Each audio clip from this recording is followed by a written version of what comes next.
Please like and subscribe. In the United States, consent of the governed was a founding principle. Thomas Jefferson's Declaration of Independence explicitly stated that governments derive their powers from it. In the Star Wars galaxy, the Republic was constituted on the same principle. The Sith toppled it by fostering corruption and conflicts. To thunderous applause, Sheev Palpatine, aka Darth Sidious, established an empire. If Jefferson was correct, regardless of titles and ambitions, a leader's authority comes from approval, or at least acquiescence. My inquiry for this video: how did a regime that began with power and popularity lose the consent of its citizens and provoke a civil war in under 2 decades?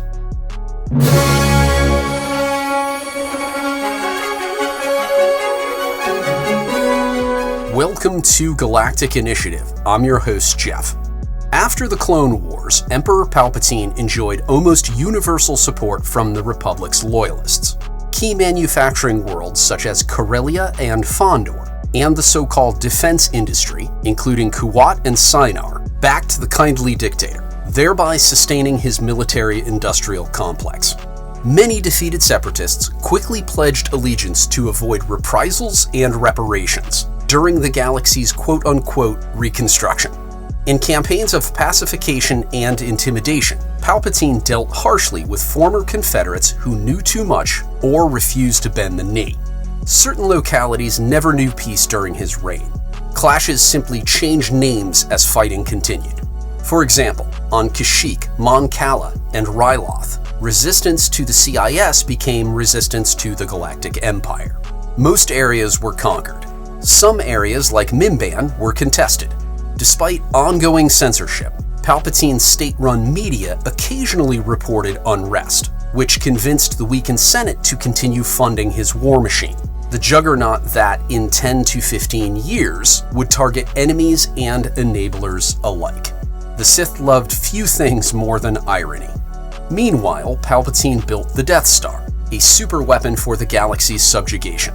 But long before the Death Star was operational, the galaxy rejected the Empire. Let's analyze a familiar moment. I can't get involved. I've got work to do. It's not that I like the Empire, I hate it, but there's nothing I can do about it right now. Hate from a backwater farmer in a system controlled by the Hutts was indicative. Tatooine wasn't managed by the Empire, yet its inhabitants resented Imperial governance. Luke's negativity reflected suffering since the Republic's dissolution. By the time of Rogue One and Episode 4, Palpatine had dropped the facade of the Unifier and revealed the oppression of the Sith. He turned citizens into subjects by trampling on their liberties. No doubt, tyranny caused the Galactic Civil War. The Emperor's use of force, double entendre, led to open hostilities. Irony betrayed him. His draconian measures to eliminate rebels only expanded the rebellion's ranks. Biggs, Cassian, Cinta, Clea, Lonnie, Ryder, Vel, Wedge, on and on. Palpatine's enemies multiplied. Though a minority took up arms, I'll highlight 2 major issues that catalyzed a majority against him. First, micromanagement. The Empire regulated the galaxy into revolution. Second, martial law. The Empire flexed its muscles too hard. All stick, no carrot.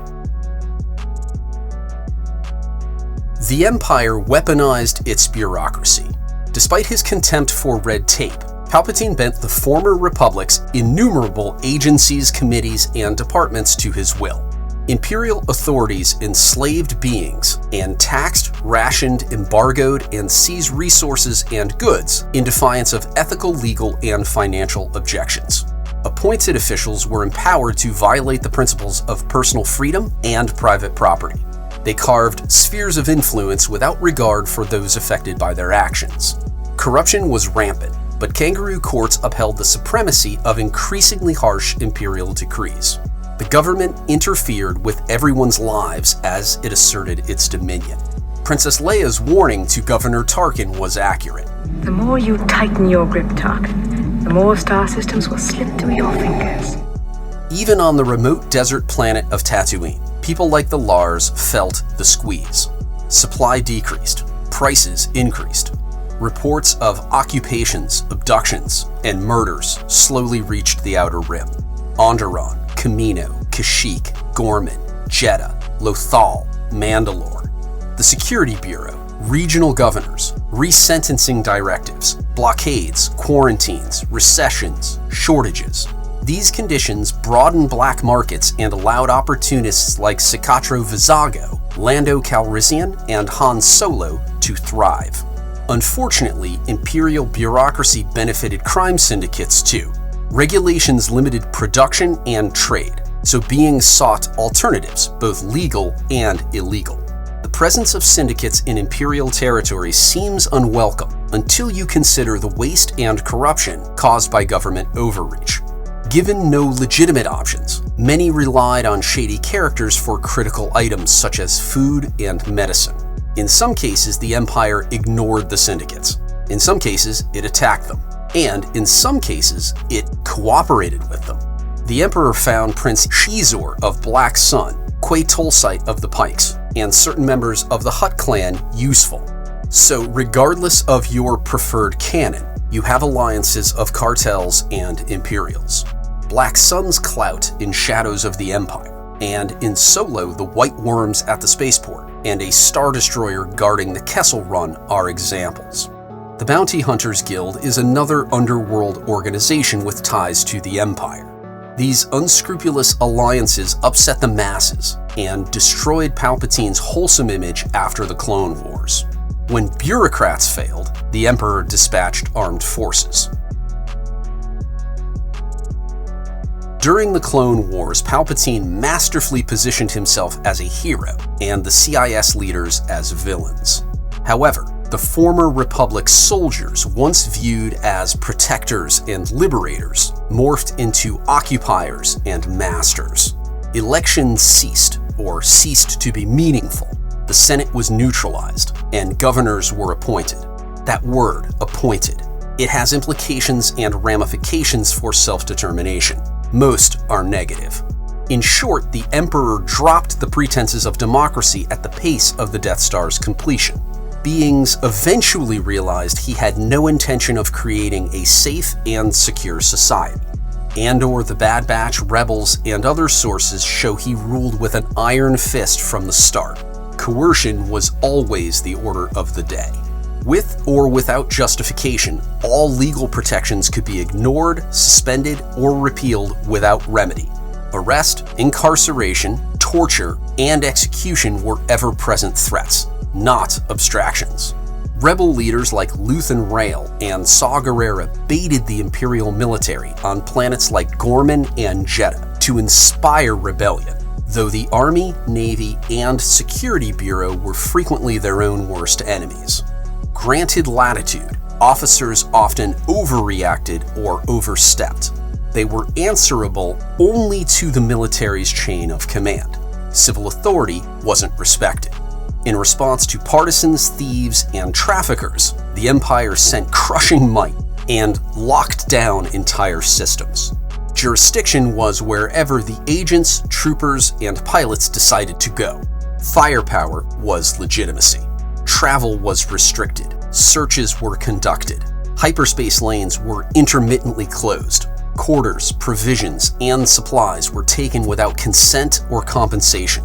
The Imperials failed to adapt when the Rebels' guerrilla tactics replaced the Clone Wars' set-piece battles, so they angered billions with their excessiveness. Your identification, now. I'm just trying to sell a couple of Yogans here. All trade must be registered with the Empire. If the rebels have left, then we must draw them back. And if they are here, we must draw them out. We will squeeze Lothal. Grand Moff Tarkin. He kicked these folks off their farms when the Empire wanted their land. Anybody tried to fight back got arrested. What do you think you're doing? Excuse me? You keep looking around. I'm just trying to figure out what's going on. You a part of it? Part of what? Don't play dumb. We will be invoking the Public Order Resentencing Directive later today. Any criminal act with even indirect effect on the Empire will henceforth be branded a Class 1 offence. Surveillance and prosecution, without limit. Doing nothing wrong, what is there to fear? I'm fearing your definition of wrong. How long have you had these droids? About 3 or 4 seasons? They're up for sale if you want them. Let me see your identification. No, the Empire never quite got the hang of counterinsurgency. Spec Ops would have been less invasive and more effective than massive, lingering armies and fleets. The old expression about generals fighting the last war definitely applied. So, micromanagement and martial law, two issues that broke down the initial support for Palpatine's empire. What are your thoughts? How did the Empire lose the consent of the governed? I'd love to read your comments. Thank you for watching. Please like and subscribe. I need your help, son. Check out Galactic Initiative for all things Star Wars. Galactic Initiative is not authorized or endorsed by Lucasfilm Limited. The name Star Wars and all related materials are registered trademarks of Lucasfilm Limited, a subsidiary of the Walt Disney Company, Dark Rights Reserved. Galactic Initiative is a registered trademark, and other product and company names are trademarks of their respective holders. Use does not imply affiliation or endorsement.